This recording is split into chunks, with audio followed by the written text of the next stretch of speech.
श्री गणेशाय नमः, श्री कोक्षवान नमः, श्री भूरा राठौड़ नमः, श्री आशापुरा माँ की असीम कृपा से देवासी उल्वा परिवार गांव धंधला ढूंढ में पधारे हुए सभी का हार्दिक स्वागत एवं अभिनंदन करता है। ढूंढ ढूंढी जे भरत देवासी री singer Tulsaram Dewasi present by Babuji film studio Musali.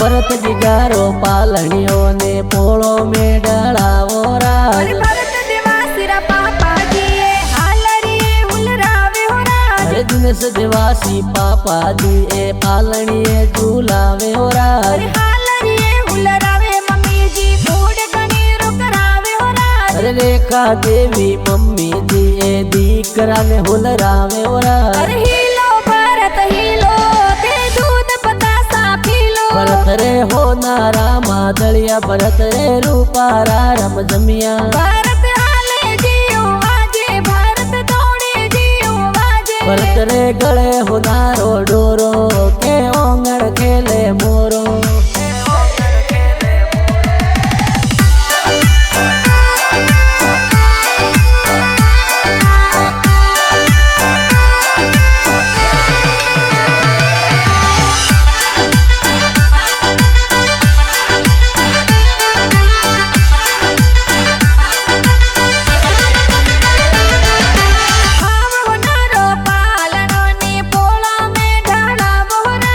Bharat जिगारो पालनियो ने पोलो में डलावो राज। अरे उल्वा देवासी अरे पोला माए संगड़ो गेरो बाजे हो राज। अरे भरत जिगारी ढूंढ बिठाई गाँव धनला माए हो राज। अरे आवतड़ा जावतड़ा भरत रा दादो साहुल रावे हो राज। अरे जोगा राम जी दादो सा ए पालनियो हुलरावे हो राज। अरे आवतड़ा जावतड़ा भरत रा दादी साहुल रावे हो राज। अरे पाकी देवी दादी सा ए पोतरन हुलरावे हो राज। अरे भरत की गलियो लाडकियो सकलो रे मनड़े भावे हो राज। अरे सांद रे उड़िया रे मोरे भरत की गोला के हो राज।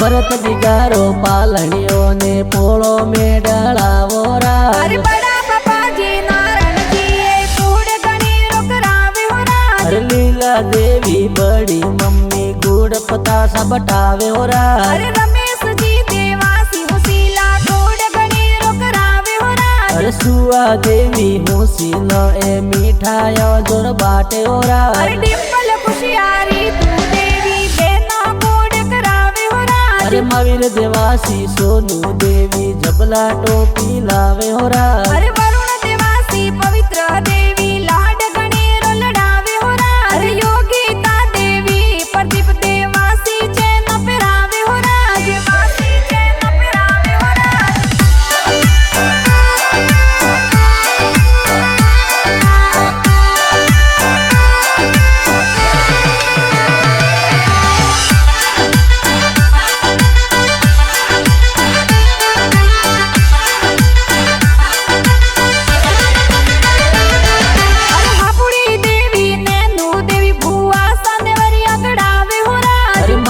लाल जी भूरो साए ढूंढ में पधारे हो राज। अरे केवर जी भूरो सा थोरा ढूंढरा तोड़ करावे हो राज। अरे गोकाराम जी नोनो साए पालनियों ने आवे हो राज। अरे बावरी देवी नोनी सा तो ने हालरी हुलरावे हो राज। अरे लक्ष्मण जी मोमो सा मोमी मंजू देवी पधारे हो राज। अरे सरवण जी मोमो सा साई देवी मम्मी सा सूट सिलावे हो राज। अरे सरोज मासी जमकू मासी झबला टोपी लावे हो राज। अरे